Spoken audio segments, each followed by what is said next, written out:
she did not lose her future in the throne room. She traded it earlier for certainty.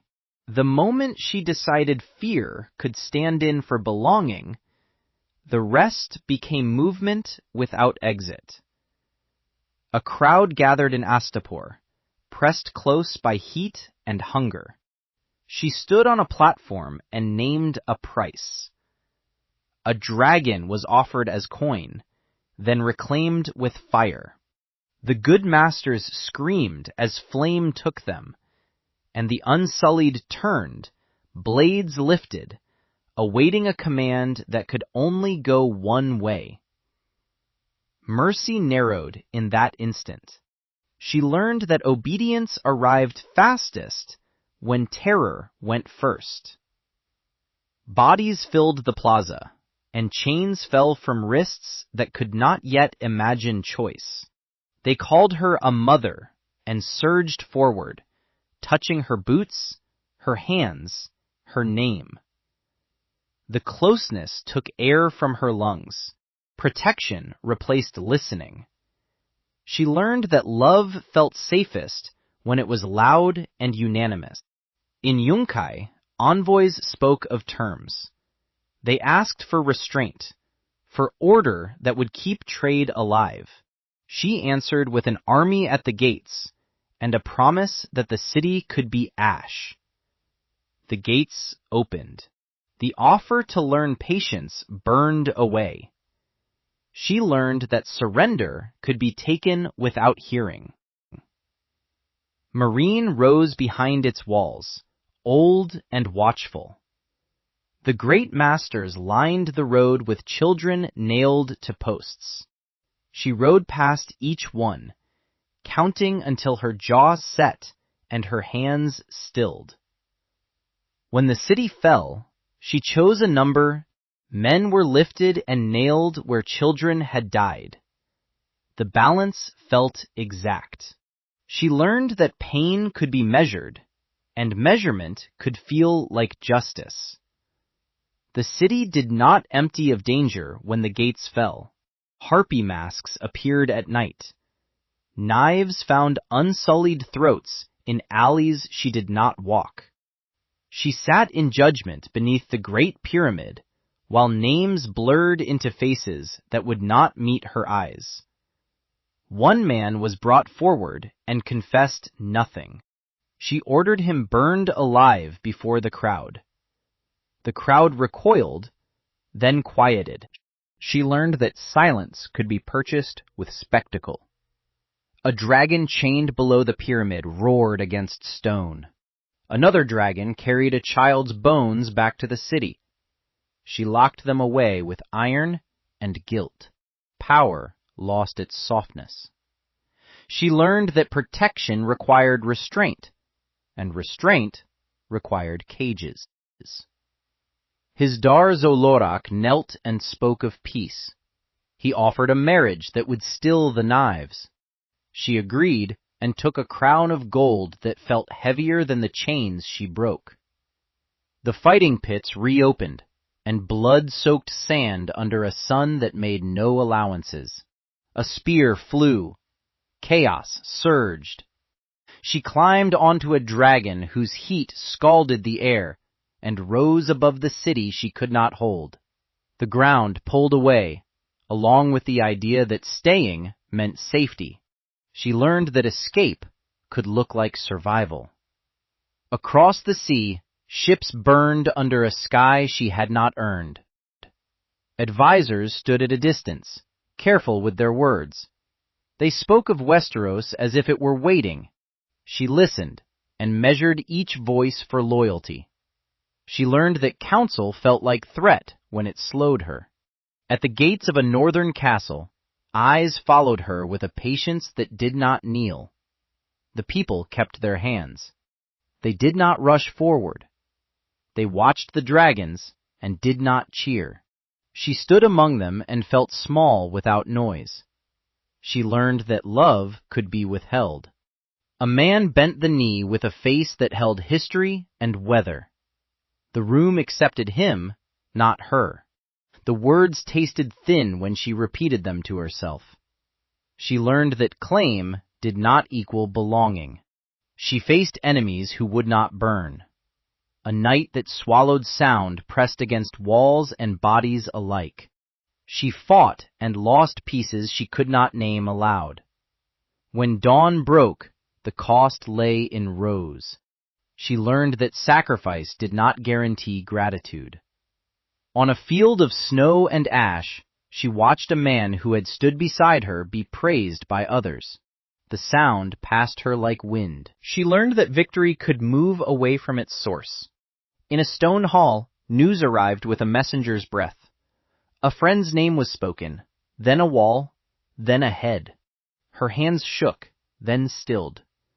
Another loss folded into the same space. She learned that grief could harden into resolve. At a cliff above black water, a dragon fell screaming. The sound cut clean through her chest. The sky took something that could not be replaced. She learned that the world would take without asking, and that asking back was weakness. Outside a city of bells and red stone, she waited while walls stood intact. Terms were offered. Surrender was discussed as if it were a gift she could accept. She sat on a dragon whose fire warmed her legs and steadied her breath. She learned that mercy could be delayed, and delay felt like control. The bells rang over King's Landing, thin and hollow, spilling across red stone and smoke. She did not land. Dragonfire cut the walls like paper, then turned inward, washing streets where people had knelt moments before. The option of mercy burned first, and with it, the city's belief that sound could save them. She learned that surrender only existed if she chose to recognize it. Her dragon moved low, methodical, breathing along avenues that had carried markets, weddings, and executions. Stone blackened, roofs collapsed, bodies ran until there was nowhere left to run. The city she claimed lost its shape before it lost its life. She learned that to be feared was to outlive the world that could answer back. Smoke rose in a single, choking column that bent the sky. Unsullied advanced in clean lines through streets slick with ash and blood. Lannister soldiers dropped swords, then dropped anyway. Distinction between enemy and innocent disappeared beneath her fire. She learned that once the line vanishes, rule becomes extinction. A mother dragged a child toward a gate that no longer stood.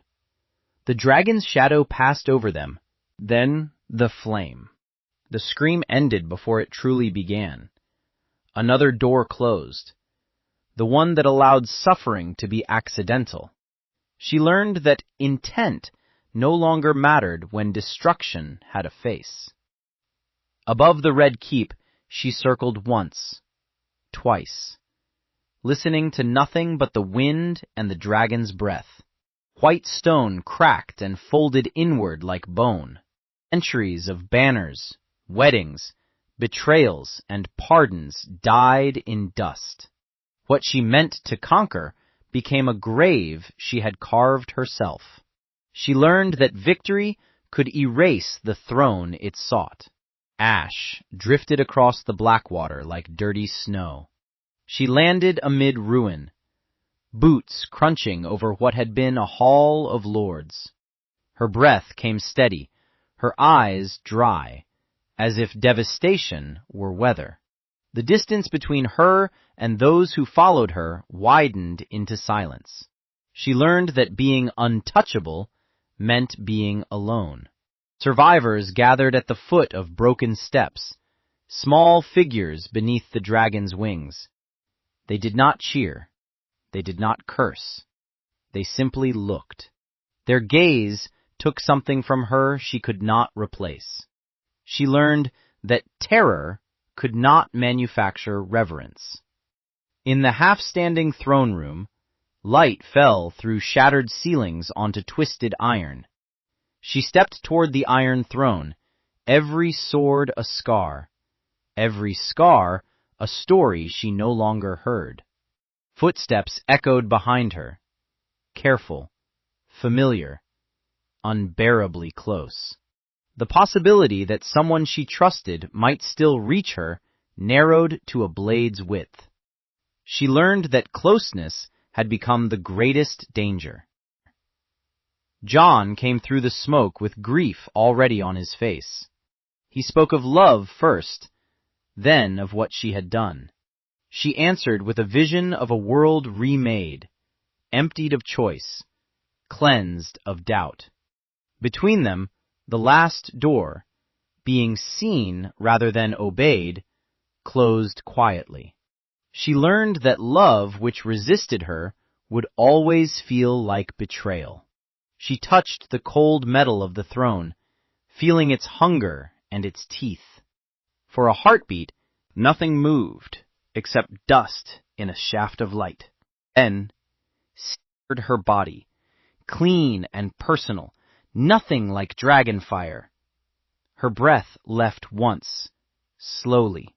The future she had burned for ended in a single human hand. She learned, too late, that a kingdom won through fear could only be ended through love. Her body folded toward the floor as the dragon keened above the broken city. Wings beat, walls trembled, ash lifted again like a second death. Jon knelt beside her, smaller than the ruin, smaller than the cost. The throne stood untouched, waiting for no one. Meaning settled only after everything was lost. Power had locked her fate